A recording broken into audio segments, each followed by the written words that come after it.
Let's make a zero oil potato microwave recipe. Chop broccoli and cauliflower, put it in microwave jar.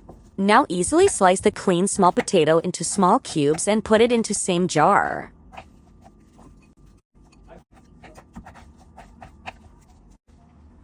Add grinded dry coriander, red chili powder, Indian spices, garam masala, white salt as per your taste. Now mix and put it in microwave and wait for 5 minutes. And ready to eat with chapatis. Don't forget to like and subscribe for more such recipes.